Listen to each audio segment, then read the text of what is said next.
Hi, and welcome to another episode of Hot Takes with me, the Silver Fox.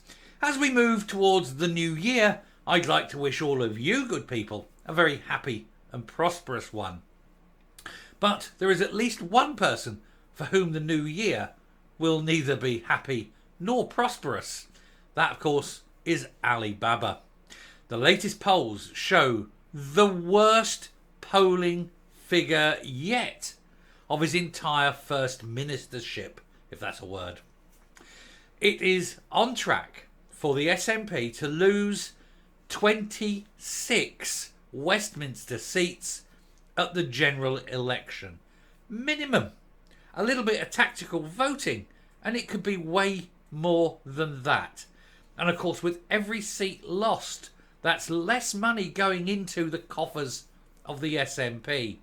It's less money for them to squander on whatever they want to, like, running an election campaign for the Holyrood elections in about 18 months after the next general election or so. It could even drive them into bankruptcy. That'd be a shame, wouldn't it? Let's have a look at these figures to see how truly awful it is for the big wise man, the one who makes all the big decisions and the one who will ultimately carry the can. Here goes. So, truly is a bit of a nightmare. No happy new year for Alibaba, with the SNP on course to lose 26 seats at the general election. This is the highest number of seat losses projected in any poll since he has come to power. It is not good. It is absolutely not good. And of course it'll be Labour and the Conservatives picking up most of the seats, I suspect. We'll have a look at the numbers. I haven't read this yet. Sort of only saw the headlines, so we're going through this together. But it's going to be predominantly Labour and Conservatives picking up the seats. And that is not good for him. It's not good for the SNP. And it is not good for anyone connected with the SNP. All those people currently working for the SNP on salary, staffs, they'll have to go because they just won't have the money to pay for them. My heart breaks. Just not very much. Oh dear, what a shame. Never mind. The Nationalists have endured a miserable 2023. Well, they voted him in. And 2024 is not expected to bring any more cheer, with Rishi Sunak tipped to call a spring general election. I always said it may well be May, but I suspect it may even go on. They're talking about May, but unless they do something radical, they're going to get wiped in May. And yet here's the irony. They'll get wiped. The Tories will get wiped in England, but they're actually likely to do very well in Scotland. Isn't that weird? It will be the end, of course, of Rishi Rich. He'll have to go, but he can take his untaxed billions and his green card and sod off to America, and nobody will miss him. Nothing of value will have been lost. But it will ultimately cause an immense groundswell of change.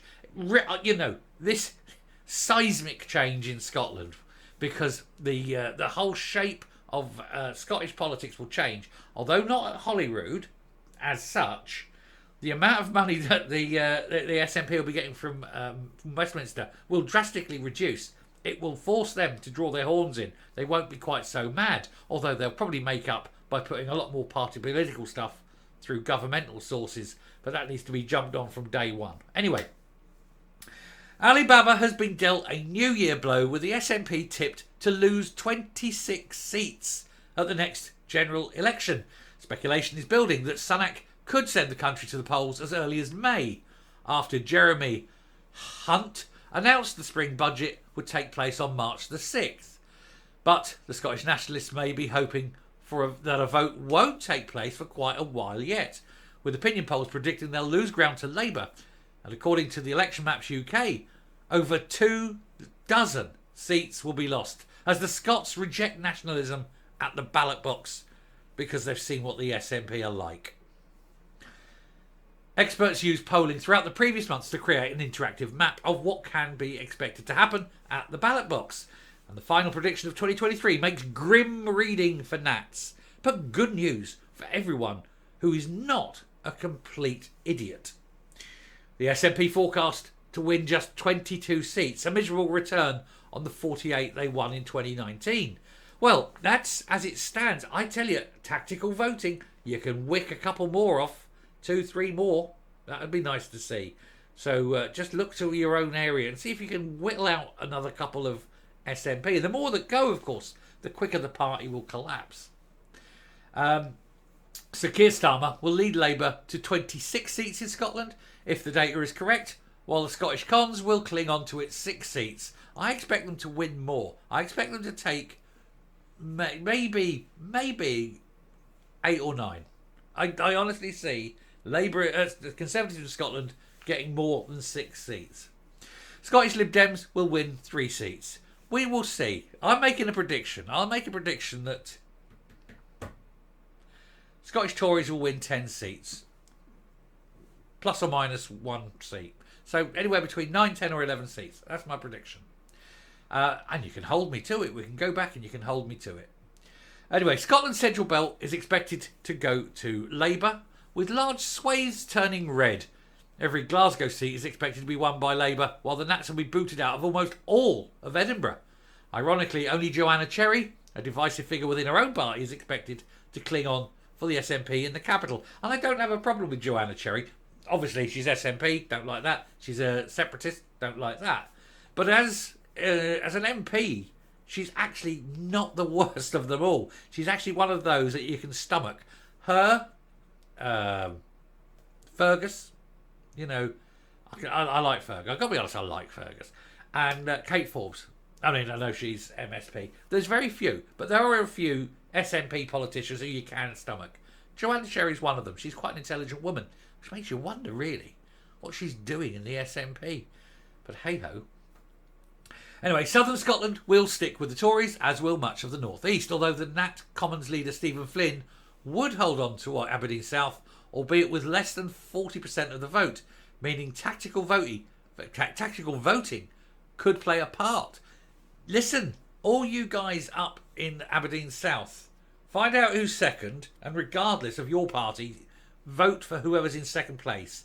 Whittle out Beryl. Get Beryl out. What is he going to do? He will be done and dusted, and no one's ever going to employ him again. He'll have to wait years before he can get another seat, and he's done, isn't it? It'd be fantastic. I'd love to see Beryl go. Anyway, Labour is predicted to win a landslide across the UK. Oh, we know this. 412 seats to the Conservatives, 149. Now, I'm just putting this up. That is, I don't know if we can, no, we can't move this, can we? Damn it. Anyway, the SNP would fall into 4th place overall behind the Lib Dems, who are predicted to win 43 seats. Wow, that's a big lift. It comes as one political commentator suggested 2024 would actually be worse for the SNP than 2023. Can't be any better. The only way that 2024 can improve for the SNP, of course, would be to ditch Ali Baba and get Kate Forbes in. That may stem the fall. We don't want them to, but since you're going to have the SNP in power for the next sort of 2.5 years anyway, at least have someone sane running it. The resignation of Nicola Sturgeon, as well as Operation Branchform, has rocked the party, while the SNP's performance at Holyrood over the past 12 months has been dire. Well, that's because the Dick has filled his cabinet filled with morons and Greens, although that's the same thing, isn't it? But honestly, when you make the person responsible for your finances a woman so dim she can't tie her own shoelaces with an IQ of 86, and then you put the Greens in there who fail at everything, and then you have a health secretary who can't do his job because he's too busy knocking one out in Moroccan holiday homes, and all of them, Fiona Hislop, transport, as long as there's a bus to Greggs, that's all the only transport she's interested in. They're all the same. Your education secretary who just wants to destroy education. You know, everyone. Not one of them is in any way talented or able. So what do you expect? Anyway, writing in the Times, Alex Massey reckons the SNP is in a position where expectations have already been lowered to the point at which an objectively bad result may be considered better than it may have been. Yeah, look how badly we've done, but it could have been worse, and that's the only thing they've got going for them. The Scottish politics has been transformed this year. The days of unchallenged, even unchallengeable nationalist supremacy are at an end. And in 2019, the SNP won 45% of the vote in the general elections. This polls now suggest the party has since shed 1 in 5 of its voters. Well, of course, it will have done. It's lost thousands upon thousands of supporters and members. It's not raking any money in from corporate sponsors. It's about to lose a rake of money from Westminster. And it's very hard to see how this guy can go on. And so that picture of him there, constipatedly shitting himself, is going to be the norm. There's a man sitting there going, oh, I need to get that out. And it ain't coming. But, yeah, he's done. But as long as he stays there, the longer he stays there, the better for everyone else in the long term, but the worse for Scotland in the short term, because he's still going to come up with really bad ideas, and he's pushing his hate crime bill. He's still going to push the gender. And, of course, he's still going to be looking to bring in tens, if not hundreds of thousands of undocumented men from Muslim countries, men, single, fighting age, unemployable, uneducated, unskilled. But they're not there for that reason. They're there, of course, to change the demographic of Scotland. That's his plan. Because as we know, he's an anti-white racist. Anyway, I shall round up and come up. You wonder how much worse it's going to get. Every week there's more bad news, more people leave the party, more revelations come out. It doesn't take much, does it? A few more votes here, a couple of percent there, one more bit of bad news somewhere else. A little revelation coming out about, one particular member, something like that. That little tipping point will come. And instead of losing 26 seats, they could lose 36 seats, or all of them. And that'd be great. But I do think that Beryl is in a very, very precarious position. I think Beryl needs to go. And I think the good people of Aberdeen South can make it happen. Tactical voting. Get him out. Destroy the SNP at Westminster. And you destroy the SNP. Westminster's key. Because they need that money.